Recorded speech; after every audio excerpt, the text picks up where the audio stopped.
So I'm here in Chicago in the middle of winter and I'm freezing, but I'm super excited to try this restaurant that's from this Korean-American chef and these two brothers who own the place that are half Polish, half Korean. Their mom's Korean, dad's Polish. They grew up here in Chicago and you have Polish dishes influenced by Korean flavors.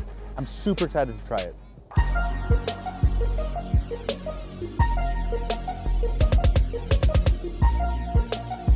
There's a huge Polish community here in Chicago. So what I found out growing up in Chicago, on the northwest side of the city, is that we have the largest population of Polish people outside of Warsaw, Poland. The fusion here, it really does stem from kind of the ownership, you know. They had Polish sausages laying around. They had a jar of kimchi laying around.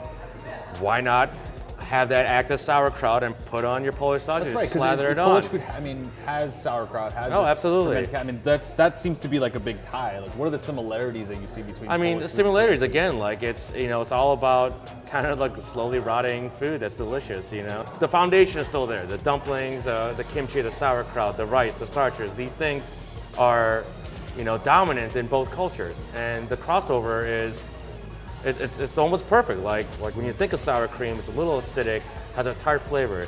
You introduce really umami toasted sesame seed oil to it, it rounds it out. The Maria Standard. Yeah.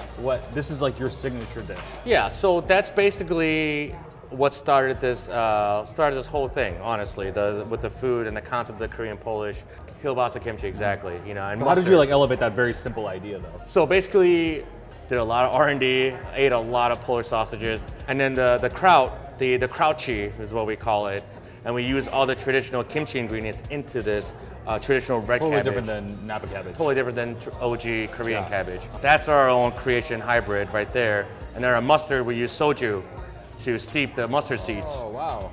What does your clientele look Yeah, like? I mean, What do they want? it's really been varied. Like it's really hard to pinpoint in this neighborhood. We have strictly Korean, 100% Korean people come in expecting the Korean experience. And I've sat Polish families here looking for that 100% Polish. I'm like, look at this. This has nothing to do with Poland. But they like it. Yeah, I think so. I mean, it's meant to be fun. It's meant to be relaxed and casual. Like at the end of the day, the most important thing is that do we make good food?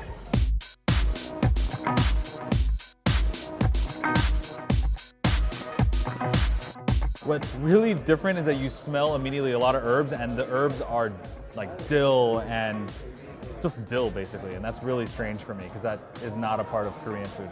Maria Standard?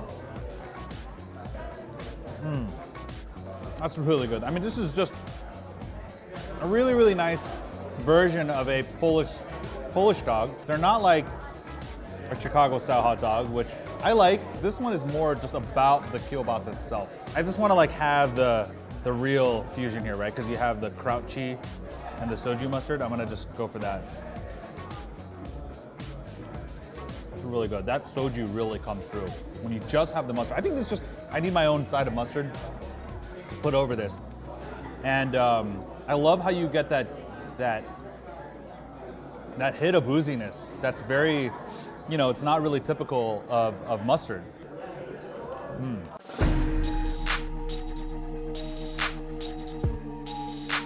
So I've had Korean style poutine before, but this, I mean,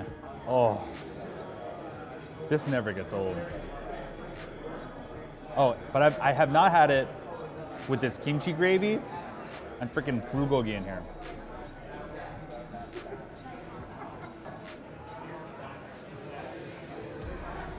I mean, how can that be bad? It's so fantastic. Kimchi, the gravy, it's rich. It legitimately feels like you're eating something Korean. And then you get the bulgogi, which is sweet and tender and beefy. This is a fantastic trunk food. Now, the chef was talking about how gravy is the sort of condiment, the common condiment that you would see in a lot of Polish foods, and yet they've added kimchi, which is it makes a lot of sense to me because gravy is awesome, but it kind of one-noted, right? It's just fatty and savory. But when you add the kimchi, it adds a little more umami flavor, adds depth. It balances it in a really smart way. Let's do a shot real quick. Malort shot. Let's do it. Malort? Malort. God, we are in Chicago. It's actually not that. I mean, it's super weird. Malort is one of the most bizarre boozes on earth.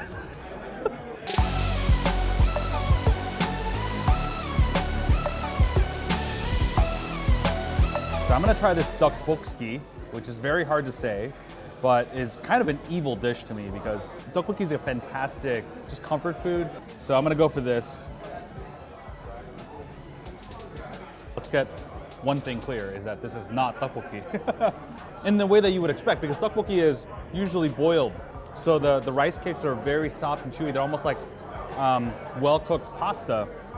When he takes this and he deep fries it, then the chewiness of the rice cake just goes up to next level. But the texture of this deep fried rice cake is like nothing that I've had in Korean food.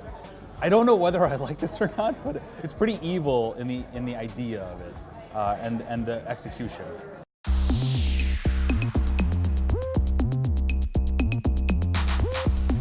This is the scallion potato pancake. And you know, Koreans have a potato pancake, 감자전.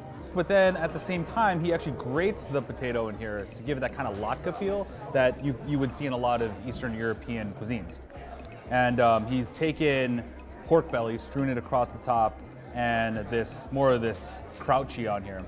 So definitely a very, you know, conceivable fusion of Polish and Korean stuff. I actually think this might be the most clever of the dishes that he's made in a really subtle way, because the texture of the grated potato really, I mean, it reminds me of latke.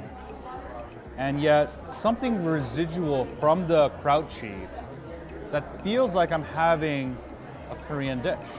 There's something about the balance of how Polish it is and yet how Korean it is that's super cool.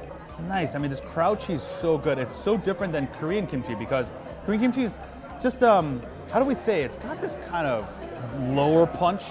And I think that the sauerkraut is a little brighter.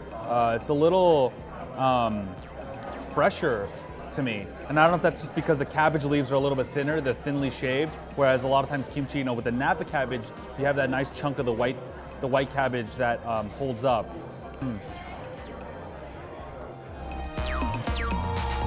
There's no Korean dishes here. And yet, this chef is really smart about incorporating Korean ingredients and cooking techniques into this very familiar kind of bar-friendly food. Thank you so much for watching, and if you want to see more of K-Town in Chicago, click right here.